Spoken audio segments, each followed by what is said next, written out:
Shalom Bapak Ibu dan Saudara-saudara terkasih. Salam jumpa dengan kami dalam Renungan Harian 4M Sinode GKO. Kami menyambut dengan baik dan penuh sukacita bisa hadir dan bergabung untuk melayankan Renungan Harian yang digagas dan diterbitkan oleh Sinode Gereja Kristen Oikumene di Indonesia atau GKO dengan berpedoman pada pola pembacaan Alkitab 4M. Marilah kita berdoa. Bapa Surgawi, dalam nama Yesus, alamat doa kami bersyukur dan berterima kasih atas anugerah-Mu yang indah dan luar biasa, sebab kasih-Mu selalu terbit sempurna dan selalu baru seperti setiap pagi bagi kami. Sebelum kami beraktivitas, ya Tuhan, kami ingin dibekali dengan terang kebenaran sabda-Mu. Berkenanlah menerangi hati dan pikiran kami, ya Bapa. Dalam nama Yesus, firman yang hidup, kami berdoa. Amin. Bapak, Ibu, dan saudara-saudara yang terkasih, untuk merenungkan firman Tuhan, saya Pendeta W. Simorangkir dan istri Ibu Ratna Simanjuntak bersama-sama mengajak kita semua untuk menerima, merenungkan, melakukan, dan membagikan firman Tuhan dari Ayub 38 ayat 3 dengan judul Bersiaplah engkau sebagai laki-laki. Ayub 38 ayat 3, demikianlah firman Tuhan. Bersiaplah engkau sebagai laki-laki. Aku akan menanyai engkau supaya engkau memberitahu aku. Dari nas renungan ini kita mau mempelajari atau menggali isi Alkitabnya dengan pertanyaan berikut ini. Mengapa Ayub harus bersiap sebagai laki-laki? Perkataan Allah ini kepada Ayub sungguh luar biasa baik karena pertama, sungguh mengharukan dan mengherankan bahwa Ayub tidak pernah diberitahu mengapa dirinya menderita. Ayub tidak pernah mengetahui bahwa penderitaannya mencakup masalah-masalah berat seperti integritas dan pembuktian pekerjaan penebusan Allah di antara umat manusia yang terjatuh.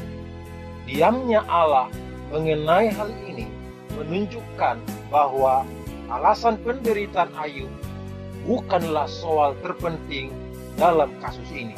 Kedua, Allah juga tidak pernah mengacu kepada berbagai pernyataan Ayub yang keterlaluan dalam pembicaraannya. Allah tidak menegur Ayub dengan keras atau menuntut Ayub karena kekebalannya.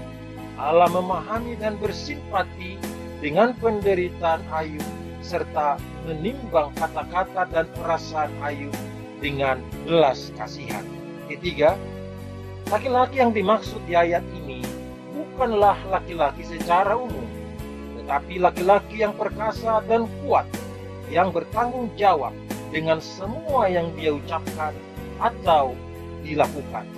Ayub telah berkata banyak di dalam penderitaannya yang luar biasa itu, dan kini Ayub juga harus sanggup mempertanggungjawabkan semua perkataan dan kepercayaannya di hadapan Allah. Allah melakukan ini bukan untuk menjatuhkan Ayub, tetapi untuk menyingkapkan kebenaran tentang Allah dan ketidakmengertian Ayub tentang jalan-jalan Allah, supaya Ayub dapat menerima pemulihan dari Allah. Kita sebagai orang percaya juga harus bersiap sedia untuk bertanggung jawab untuk atas semua perkataan yang kita ucapkan dan juga bertanggung jawab dengan iman yang kita miliki di dalam Kristus.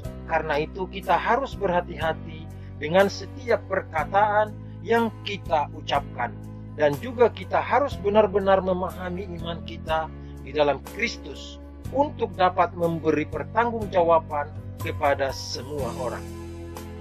Adakah hal-hal yang membuat kita atau laki-laki tidak bisa atau belum mempertanggungjawabkan iman kita di dalam Kristus kepada orang lain? Kita harus pahami bahwa badai menjadi salah satu alat Tuhan untuk menyatakan kuasa-Nya, termasuk dalam kondisi yang liar dan ganas. Kita dapat merasakan kehadiran Tuhan. Begitu pula dalam kehidupan orang-orang percaya, badai selalu menemani kita dalam kerja, tugas, dan pelayanan. Badai kehidupan merupakan alat Tuhan untuk menguji dan menakar arti sebuah ketaatan dan kepercayaan. Badai dalam hidup adalah cara kita berjumpa dengan Tuhan, dan Ia berbicara kepada kita, asalkan kita berjalan bersamanya. Dengarlah firman Tuhan dalam 1 Petrus 1 ayat 6-7.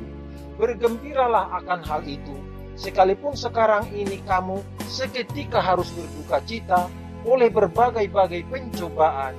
Maksud semuanya itu ialah untuk membuktikan kemurnian imanmu yang jauh lebih tinggi nilainya daripada emas yang fana, yang diuji kemurniannya dengan api, sehingga kamu memperoleh puji-pujian dan kemuliaan dan kehormatan pada hari Yesus Kristus menyatakan dirinya.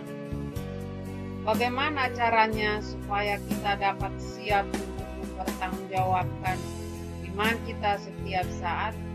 Kita harus berkomitmen dengan kebenaran firman Tuhan yang tertulis di dalam 1 Korintus 15 ayatnya yang ke-58. Karena itu saudaraku yang kekasih, berdirilah teguh, jangan goyah, dan giatlah selalu dalam pekerjaan Tuhan, sebab kamu tahu bahwa dalam persekutuan dengan Tuhan, jerih payahmu tidak sia-sia.